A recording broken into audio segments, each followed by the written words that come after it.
Hello! Hello! Hi. Hello! My name's Kyle. Anna. My name's Sean. And, yeah.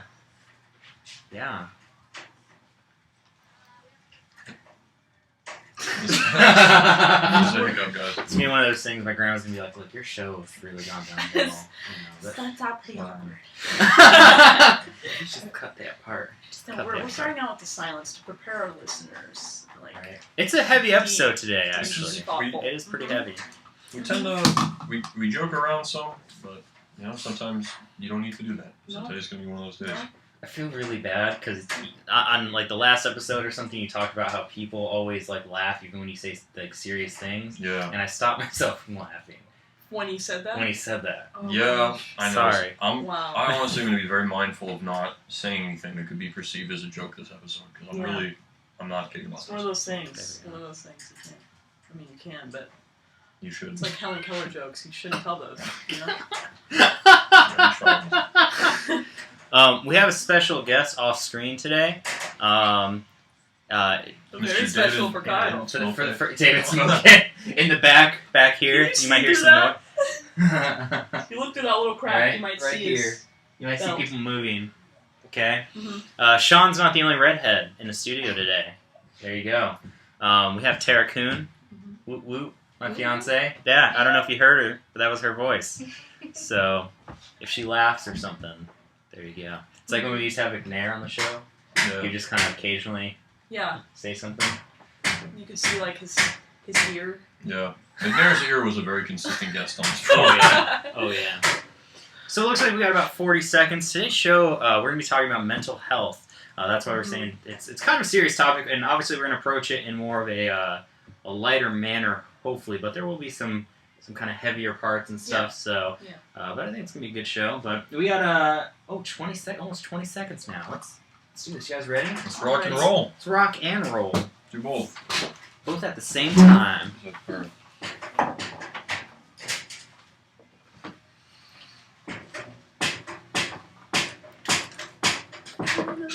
That noise. I didn't even know there was something in there. Hey everybody, welcome to Fire Talk on 93.7 FM. I'm Kyle. I'm Anna. And I'm Sean. And did I already say this is Fire Talk? Yes, you Oh. did. Alright, well I'll say it again, this is Fire Talk. If in case you missed it the first time. In case you weren't paying attention. It's still Fire Talk. It is still Fire Talk. Sorry, we're making a few adjustments. My mic wasn't in the right place, Anyways, now we're ready? I'm ready. I'm ready. I'm Ready when you are. There we go. All right, so we're kind of having some laughs right now because today's episode is going to be a little bit heavy. We're going to be talking about mental health today. Yes. Should we mention where Tori is? Oh yes. So we usually have Tori with us, but she's not here today Mhm. because she slept. If you don't show up, be prepared for what happens. But yeah, so Tori's not here today. We do have a kind of an off the mic guest. We have Tara Kuhn in the studio, so Woo. yeah, woot woot. But anyway, so yeah, like I said, we're gonna talk about mental health. And first off, let's go ahead and just give a brief kind of summary almost of kind of your experience with mental health. I mean, we don't need to go in super depth right now. Right.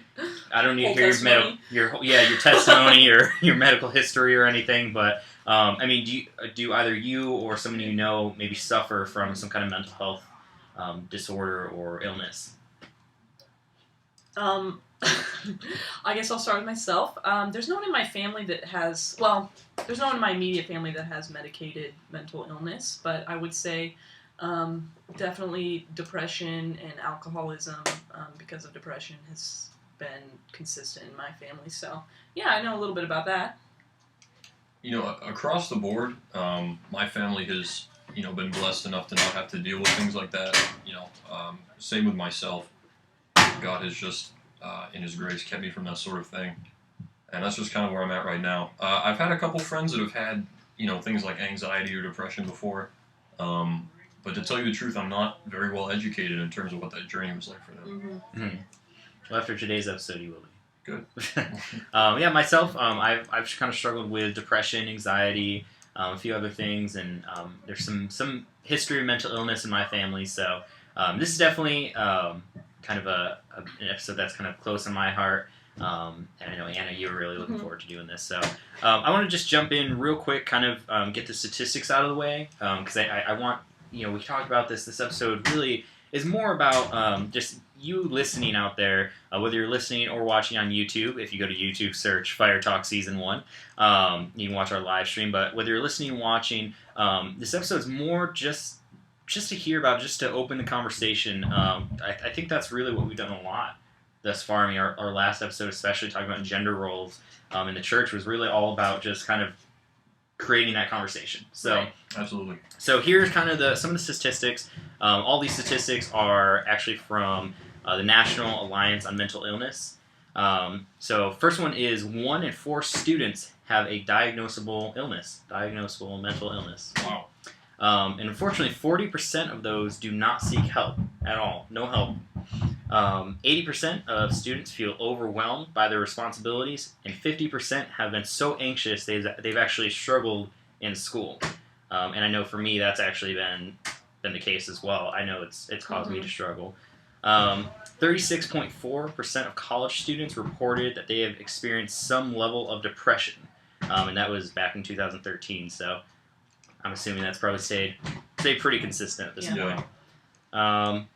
And I'm just kind of scrolling through on my phone to get all my statistics. Just got one more. You guys make something up while I look for this. You want me to just make up a statistic? Yeah, make up like this is like where we can be a little light because it's about to get heavy. Okay.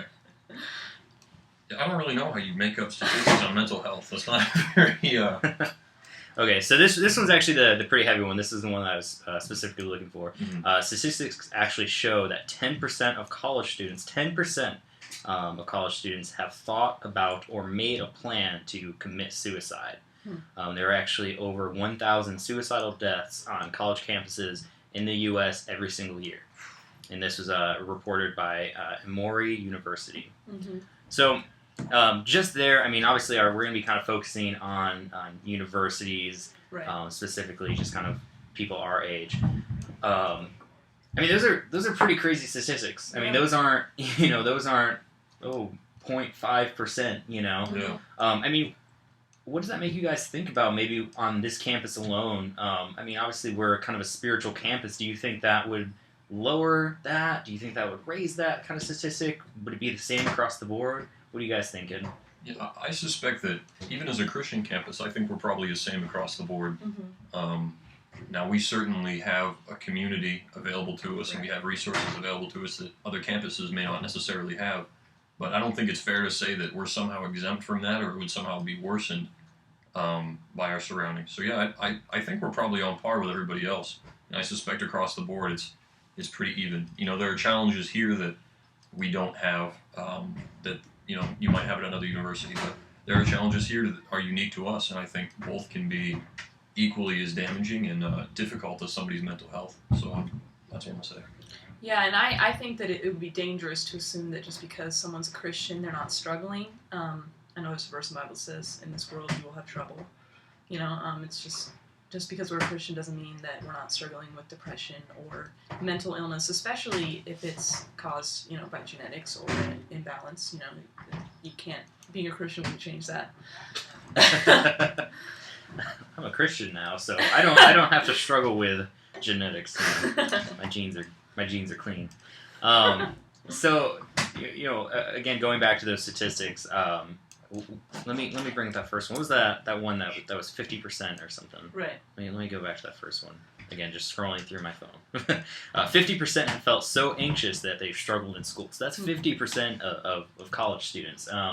Now, Anna, you work here on campus. You have a job on campus. Yes. So working at good old Charlotte. Yeah. Yeah, there we go. But you're working around a lot of college-age students, and also whether working with them as coworkers or just seeing them washing their dishes, I guess. Making sure the salad bar is all clean. That's all I do. But I mean, if someone's struggling in your environment, I mean, how would you approach that? Just being looking at it from kind of being a coworker of theirs. Right. So you're saying if I see someone who seems to be depressed or anxious, how would I approach them? Yeah, in the because work I mean, environment? 50%. That could be 50% of Right. the people you work with. Right, and potentially. I honestly, yeah, there are days when I'm working with someone and I feel that they seem anxious, especially if we're like running, low on time or something. I usually, if someone seems anxious about the work specifically, I usually just try to kind of counteract that by being lighthearted, encouraging. I guess one thing I probably should do more of is to build relationships with people, so that, after work I can be like, hey, is everything all right? Is there something I can pray with you about? Because it might not just be work, like I think that's the point you're trying to make. It's definitely something I could work on, Kyle. Calling you out. No, not at all. So Sean, you're an RA in Bauer, which is predominantly a freshman dorm on campus, Yes. correct? Yep. So I mean, have you ever had to have a moment? Obviously, not using names or anything, but ever had a moment, maybe with one of the kids in your hall, where you kind of had to maybe talk to them about whether it's anxiety or any kind of mental health thing, and you kind of had to help them through at all? Yeah, it's something I definitely need to work on being more mindful of. It's always there in the back of your mind, but see, those numbers really startled me. I didn't realize it was that high, and that's crazy when you start thinking 4 in 10 people could have, something along those lines. There have been situations, but by and large, because I'm not a doctor, I'm not a professional, the best thing I can do for people is listen and direct. So I can listen. I will be a presence. I will listen to you talk about whatever the problem is. But at the end of the day, it's very tempting for me as an RA and just as for somebody who cares about these people to try and fix it myself and say, oh, you need to do this, or you need to pray like this, or you need to do this or that. Right. And while encouragement's really important, the best thing that I can do is just direct them to the right people to give them help. At the beginning of the year during Leadership Week, we had all the RAs together, and people from the counseling services on campus came through and they kind of gave out cards and explained who they were and how they worked. So when those situations arise, the best thing I can do is just resist the temptation of, oh, let me fix this myself, and just say, let me get you to the people that can help you. As a side note, they do just a terrific job. I've known a few people that just various issues were really able to get a lot of clarity and a lot of peace from going to see those. But yeah, it is something that I'm definitely mindful of, and those are conversations I've had to have.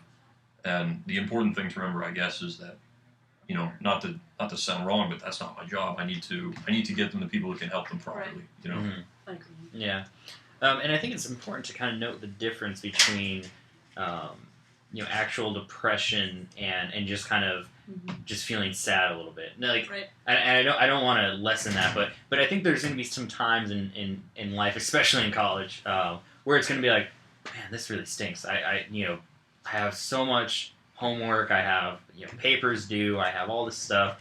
Oh, I just don't want to do it. Or get anxiety. Oh my gosh, I'm about to miss this. Right. There's that, which that's completely perfectly normal. Like, people are gonna experience ups and downs constantly, and like we were saying, especially in college. But then there's the difference with actually having mental health and mental health illness, actual depression and anxiety. For me, I actually, I believe I was in high school, I got diagnosed with generalized anxiety disorder, otherwise known as GAD. So it just sounds like I'm saying God for me. Yeah. Oh, GAD.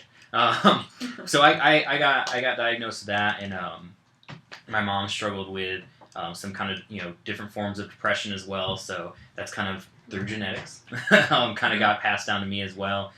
So there's times that for me, I've especially this semester have just been out for like a month. Just haven't talked to anybody at all. And I'm just completely withdrawn from everything. And I know it's easy for me to, go out when I do see people, put on a fun face or whatever, smile, very stereotypical. And as you two, we've talked about it before a few episodes ago. Make sure you go to our YouTube, Fire Talk Season 1, to actually see this episode. But we interviewed you guys about being on Unplanned Improv, which obviously everybody knows what improv is, and come check it out on this Friday Yeah. It'll be fun. at 7 and 9 in Bowling Studio, correct? Correct. Yes. Gotta make the plug. There we go. There you go. Shameless. Shameless.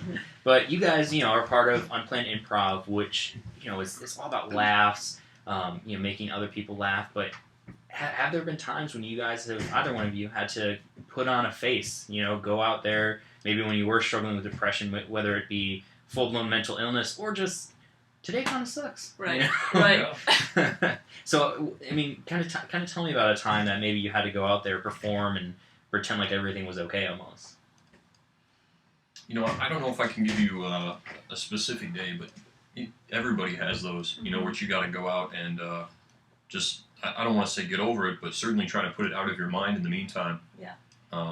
It's been a really powerful tool for me, almost like a therapeutic sort of a thing. So no matter what's going on, I know I have that outlet to express myself and hopefully bring some joy to others and have a good time. But there are times where you wake up in the morning and it's just, like you said, it's a bad day.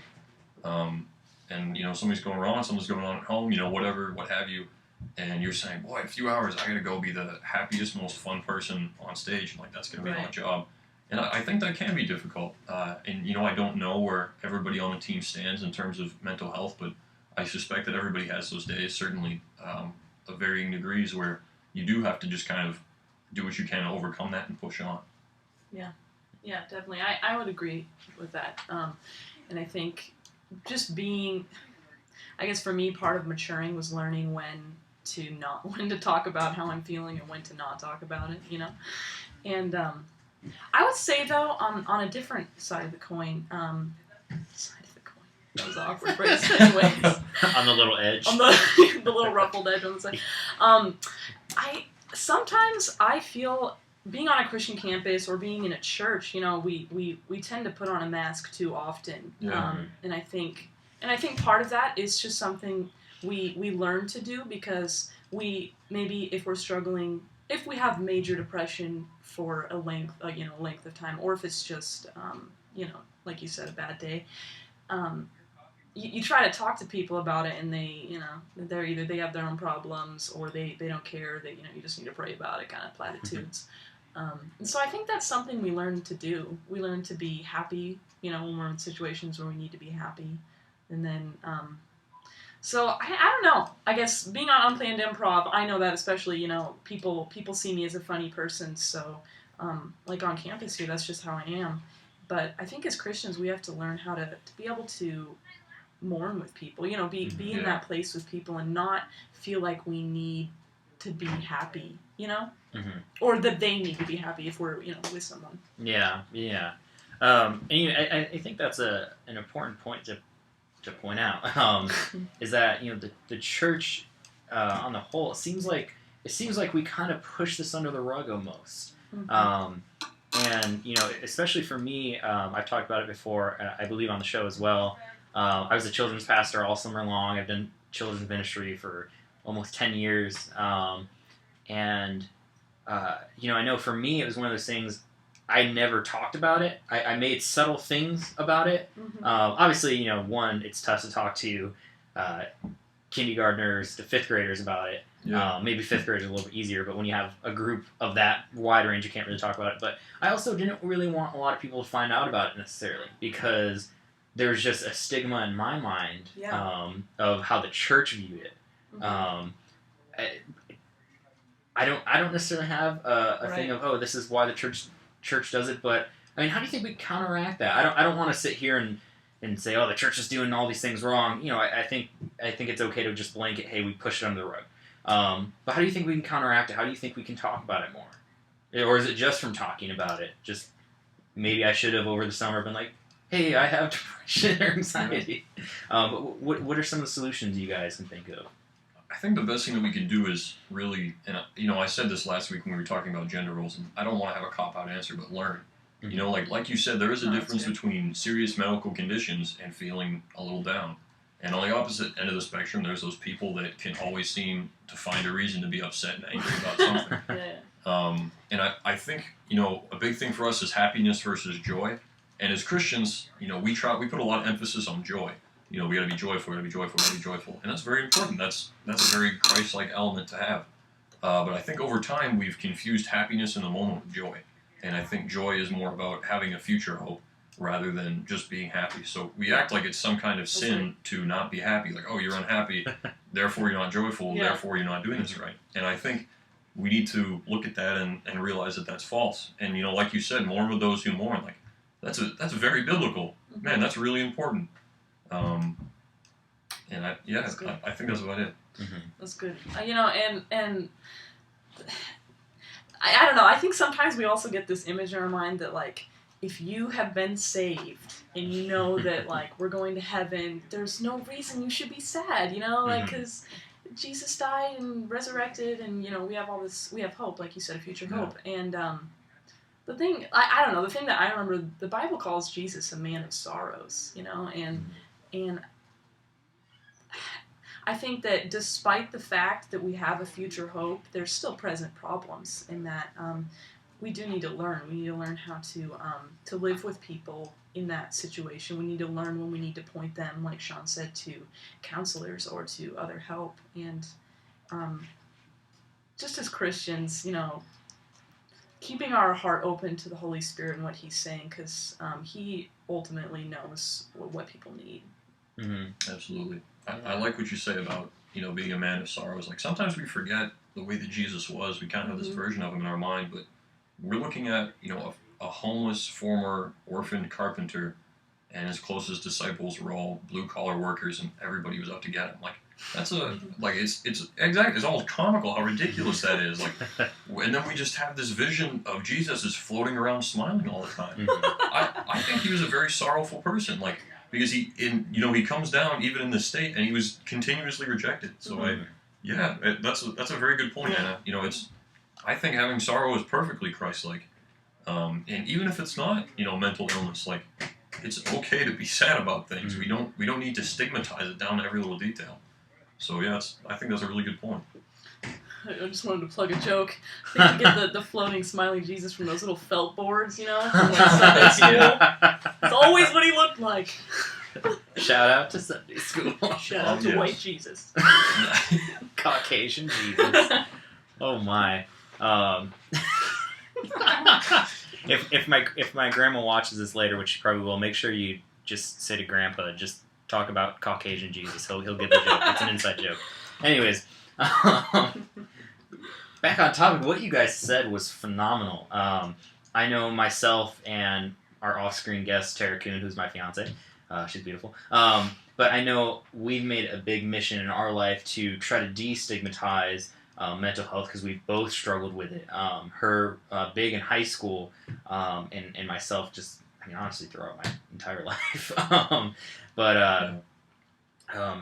That's a way I've never looked at that before. We've done benefits for big organizations like Right Love and Arm, shout out to them. But I've never looked at it like that. That was really cool. Sorry, I'm kind of like blown away. That's great.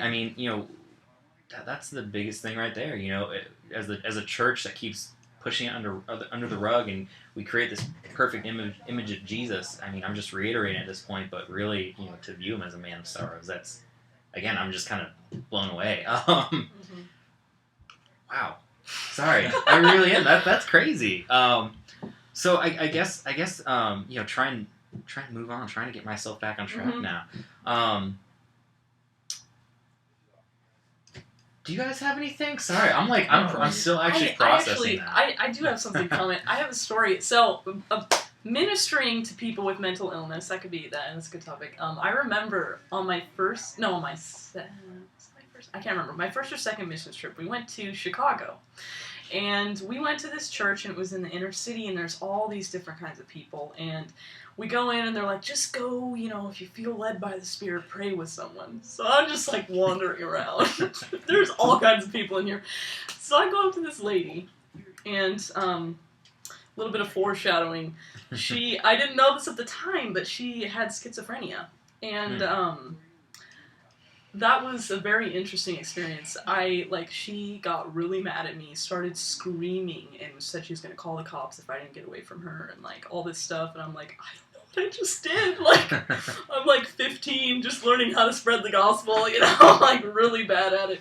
But anyways, I leave, and then they come over, and they're like, yeah, she has schizophrenia, and the church knew how to deal with it because they had gone through it, but I think...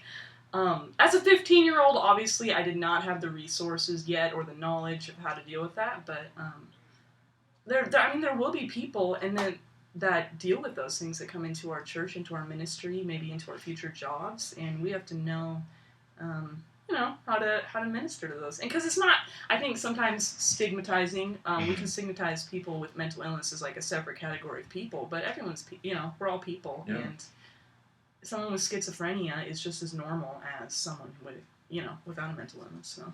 Oh yeah, in kind of talking about that kind of made me think of kind of how to spot it almost. How to Right. spot it in someone that you might not Mhm. not necessarily schizophrenia, Yeah. but It was a scary time. yeah, it was a scary time. But we keep saying it. Being on a college campus, there's going to be a lot of people that are struggling with this. 50% we said earlier, are going to have some kind of issue. Sorry, I don't want to misquote that. 50% have been so anxious they've struggled, and So like anxiety. yeah. So and 1 in 4 have a diagnosable illness. But so Okay, never no, you mind. You don't know. It's just a statistic. Never mind. Never mind. So here are some of the symptoms that again, what is it? National Alliance on Mental Health have kind of put together to, if you see these, feelings of sadness or unhappiness, change in appetite or weight, slowed thinking or speech, loss of interest in activities or social gathering, fatigue, loss in energy, sleeplessness, feelings of guilt or anger over past failures, trouble concentrating, indecisiveness, anger or frustration for no distinct reason, thoughts of dying, death, and suicide. So those are kind of some of the symptoms for depression specifically to look out for. If you're seeing that in a lot of people, and it's interesting because they have Gad in here. All right, anyways, there we go. Yeah.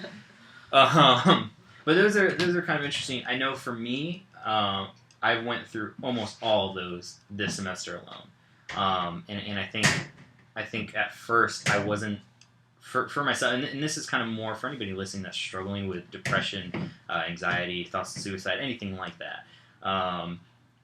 The biggest thing is start talking to people. Just the other weekend, I had my first conversation with Tara again. That was like, I was like, hey, look, like, it's bad this semester. Like, I haven't felt it this bad since high school.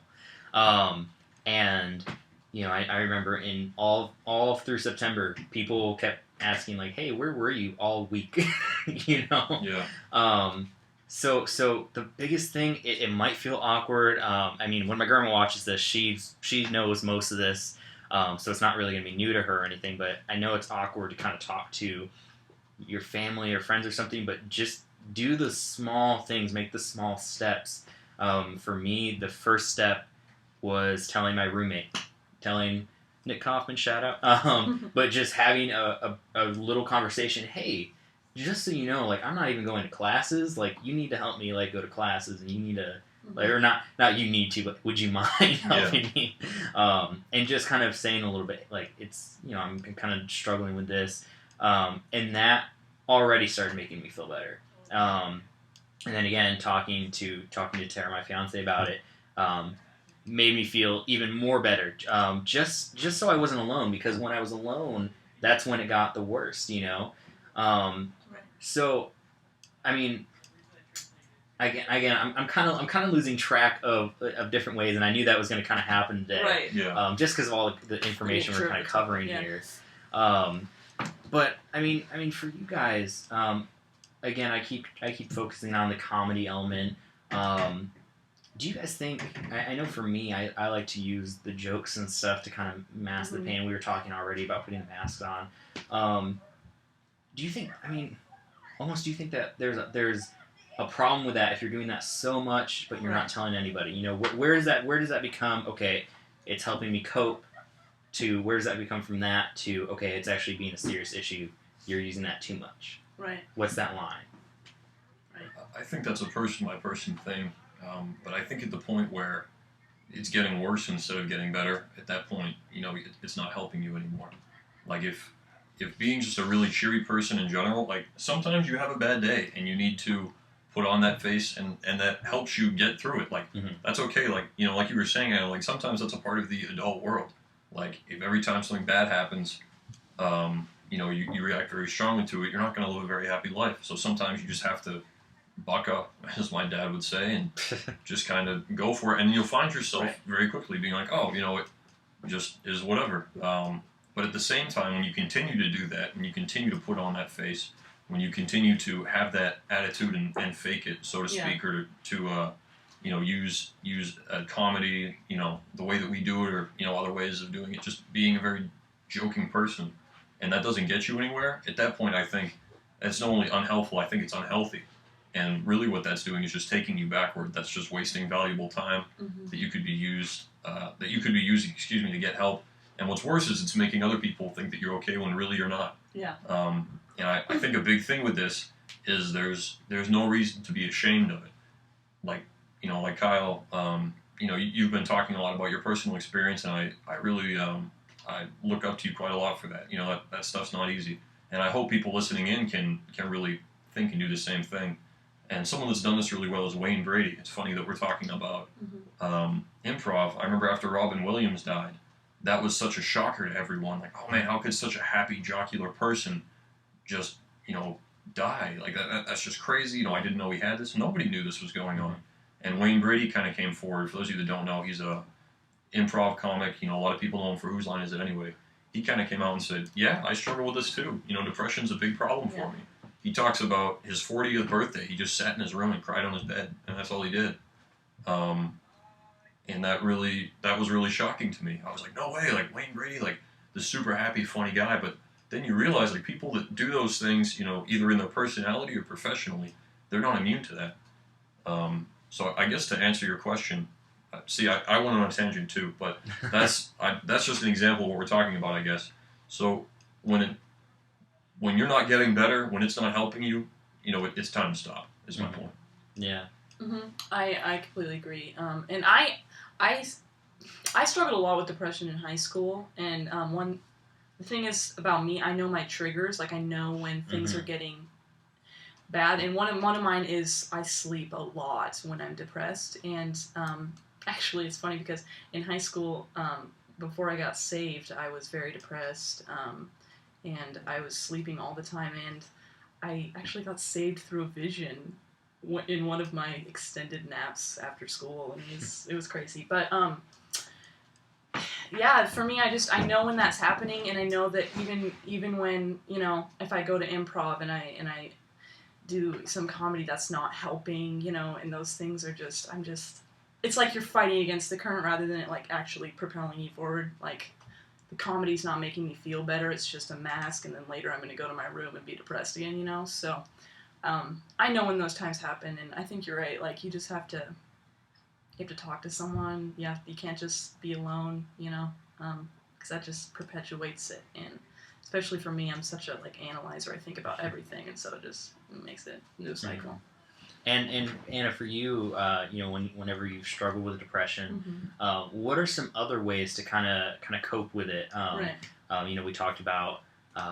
Talking to people, and we talked about, obviously, laughing, Right. and just trying to almost force yourself to be happy. Can be good. Sometimes it can be too much and be bad. You don't want to go overboard with it. But what are some of your other coping mechanisms that might not be necessarily talking to somebody or Right. just laughing? That's good. I would say one thing. I like when I get really depressed, my body kind of shuts down, and I get really tired and sluggish, and I'm like, I just want to lay down, and I can't, because I think that's one of the things, depression is like apathy, and so that's definitely what I always go to, and so I try to get up and move, do something. I started running in high school, and that actually helps a lot, and I know running and exercise releases endorphins, and it after a run, it's kind of hard to be apathetic, or even during a run, it's hard to be apathetic. Yeah. You're just thinking about how much you hate running, So exercise is a huge one for me. I try not to drink coffee because the coffee I get in kind of not a manic state, but a very excitable state, and then when the coffee goes away, I sink very low. So I try to stay away from coffee or energy drinks and stuff like that. And then I have to pray every day. Like if I don't get up and I pray in the morning, keep my perspective, remembering like, all right, set your mind on things above, Anna. Like things aren't as bad as you think they are. Like future hope, all that stuff. That definitely like if I spend a consecutive amount of days not praying, I start to forget. You start to forget that hope and that joy that you have in Jesus, who was a man of sorrows. Hey. It's the circle. It's a circle. Yeah, I know for me, a few of the kind of coping mechanisms that I used for depression, I always try to focus on positive things in my life. Mm-hmm. One of them, typically, what it ends up being is, same with you. You get really tired and just sleep all the time. That's how it is for me. Or actually, I'll go through like insomnia stages, and then I'll go through heavy sleep stages. So it's just this terrible sleep cycle. Oh, wow. Yeah. But I try to focus on, like today, one of the things that made me happy, I got up before 11. And I was like, yeah, and it's those little things. And it started out, it was like, I got up before noon. Okay, I'm doing good, And it sounds funny and goofy, but like that's what got me through. And for anxiety, same thing. Caffeine, sugar, very sugary drinks wreck me. Yeah. Hardcore. My roommates have kind of banned me from any kind of soda or like cake or anything like that. Anything that has sugar or caffeine.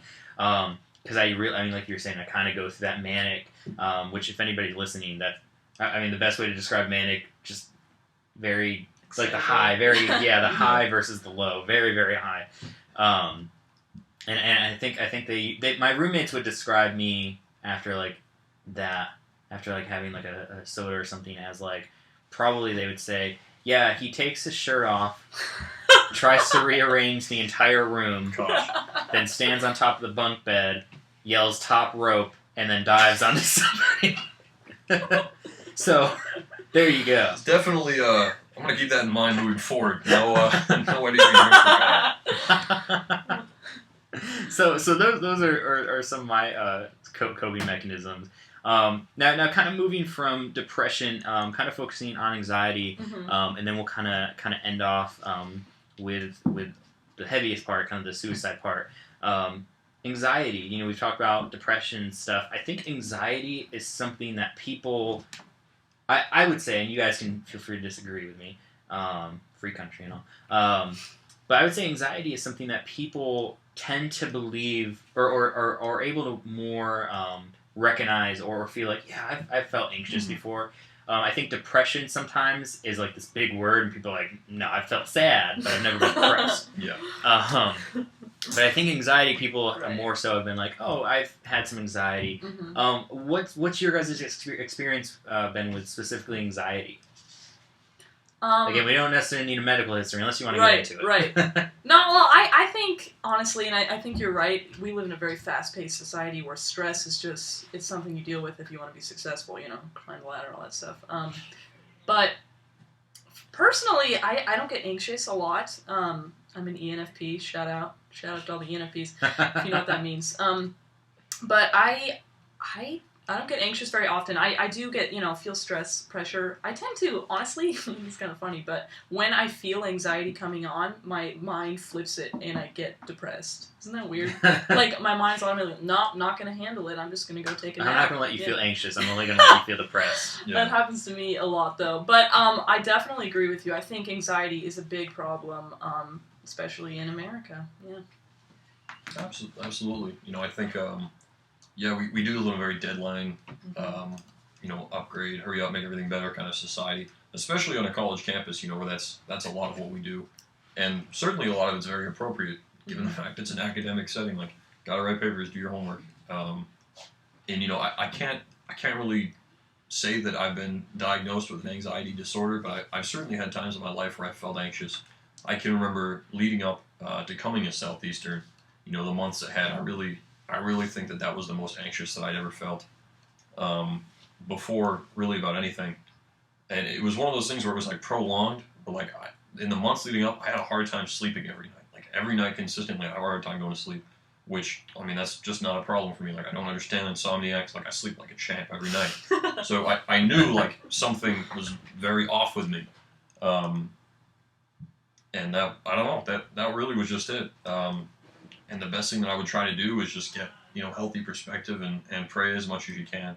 And He was doing a lot for me in that time. Looking back, that was really a time when God was working in my life, and not necessarily working to make me this or that, but just working to bring me comfort. You know what I mean? Mhm. And to let me know to keep that proper perspective, and that everything was going to be okay. And looking back, I look and I see the different things that He did for me to help me alleviate that. And He really turned that around into something much better for me. But yeah, there certainly have been times where there's like a prolonged anxious feeling. Mhm. Now, just for the sake of we're running out of time a little bit. I want to jump into, because I think this is really important. Going to jump into kind of suicide right now. In 2011, a 2011 report from Centers for Disease Control and Prevention, there were 39,518 suicides reported in the U.S., and that actually made it the 10th leading cause of death. Oh my Wow. gosh. And just real quick, talk about kind of the signs.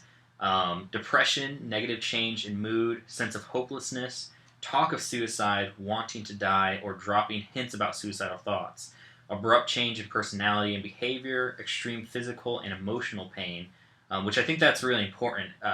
Sometimes depression really can manifest itself in physical pain, not just emotional pain. Drop in academic performance, avoiding friends or social activities, sudden calmness after a long period of depression. And then it goes on to say in this article, majority of college students who take their lives have a diagnosable or treatable mental illness.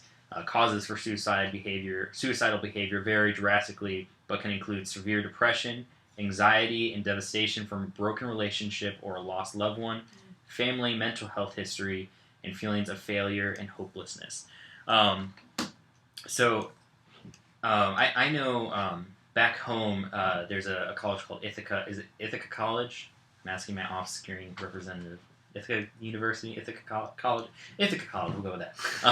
Up in New York, and they had a big problem with a lot of college students committing suicide there, to the point where they had to talk about putting like nets and fences over bridges and stuff Oh my gosh. on the campus itself. Fortunately, to my knowledge, Southeastern hasn't hasn't had to go through anything like that. Again, very fortunately. But how do we? And again, I don't necessarily want a professional answer, but just as compassionate Christians, as the Christian community, Right. How can we come alongside those aside people that are struggling from depression, struggling from anxiety, having just a tough time. Or maybe there was something like a loss of a family member, like it kind of said in there. How do we come alongside them so it doesn't get to that point of suicide? What are your ideas? And again, not anything professional, just as a Christian community on the whole. What can we do? Yeah, I really believe as Christians, and I said this earlier, I'll say it again, the best thing we can do is just listen to people, man. I mean, not just listen to people once we realize that, suicide is something that's on their mind, but you listen to people so it doesn't get to that point. You do what you can to try to detect those signs. And I think that just comes with having an open attitude, not condemning people, not judging people, no matter what it is. Just understanding that if a person is at that point, it doesn't matter what they did, if they did anything to get themselves there.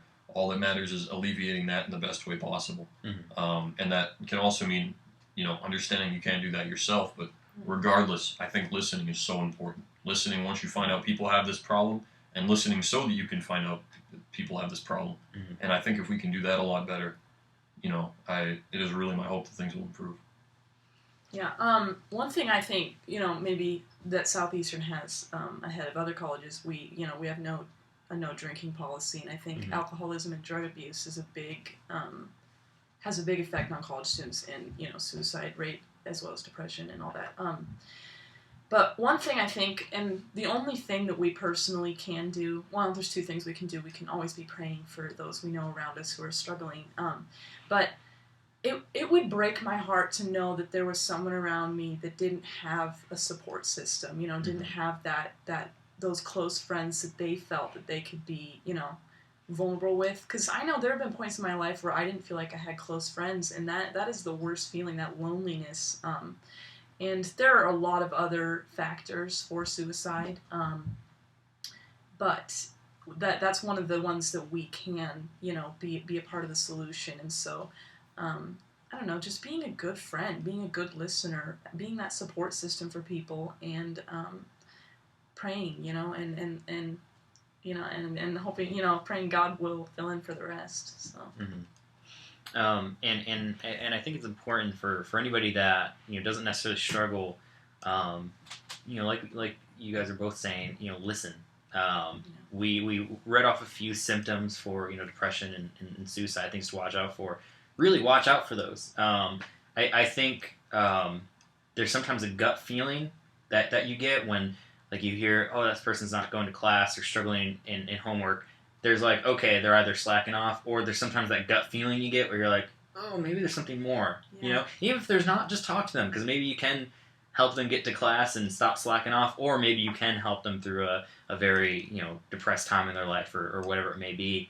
And also, if you do struggle with any of that, there are tons of resources. Again, talk to a family member, talk to a friend. If you're here on Southeastern campus, I'm going to speak for all four of us in this room. We're always available. Yeah. But there definitely are a few resources. Check out Active Minds, National Alliance on Mental Illness, American Foundation for Suicide Prevention, the National Suicide Prevention Lifeline, which is just 1-800-273-TALK. And also a great one that I said earlier is To Write Love in Our Arms, especially really good for this age. They're actually based in Florida as well. But yeah, check any of those out. Even if you're even if you're not really struggling hardcore, even if it's just a little bit, check it out. Support any one of them, or maybe there's another one that's close on your heart. And then Sean said something about there's counselors on campus. Yes, yeah, definitely. We have a lot of really great resources here on campus. Obviously free. That's everything from, like you said, mental illness to the loss of a loved one or other personal trauma in your life. I know people are firm believers in just getting counseling regardless of what's going on, and those people will be happy to talk to you no matter what. So I really encourage you to reach out to them. It's not a branch of the religion department. It is part of health services, so no matter where you stand on anything that we believe in this campus, there is help for you. And the other thing to really mention, totally confidential. A lot of people don't like their business out there. It's completely confidential. And then, Sean, I'm kind of speaking for housing or RAs and stuff in general on the whole, but RAs are always available for that as well. Mm-hmm. So definitely find somebody, even if it's just, hey, life kind of sucks right now. But so Sean and Anna, any final thoughts? Before we sign off on depression, anxiety, suicide, Christian community, or working at Chartwell. Well, just on the same note you're on. I'm on Unplanned Improv. Obviously, I'm pretty funny. I smile a lot, but man, if anyone ever needs to talk to me, I am down for some deep combos. Love them. Absolutely. I think the best thing that we can do, like we've kind of been saying throughout the episode, it was a theme, is listen. You don't have to understand anything about the person's life or their condition to just be a listening ear. And if you need that kind of help, I really hope that you reach out and go for it. Nothing to be ashamed about. Doesn't make you a bad man or woman. Doesn't make you a bad Christian. Doesn't make you a bad anything. It just means that you realize the need for help, and that's a very healthy and appropriate thing. Mm-hmm. Sweet. Well, you guys gave me a lot to think about. Again, as a person that I've done a lot with mental illness and stuff, and again, just kind of retouching on some things. Really thinking of as Jesus as a man of sorrows. That was your word, correct? Man of sorrows. That was really cool. So, thank you so much to you guys. Thank you for anybody that's listening. Make sure you check out YouTube, search Fire Talk Season 1. You can watch this entire live stream all over again, or watch any of our other episodes. The one we talked about a lot today was the Unplanned Improv interview episode, which was really fun. Lots of laughs, lots of love. But for Fire Talk, my name's Kyle. Anna. And I'm Sean. And you're listening to 93.7 FM.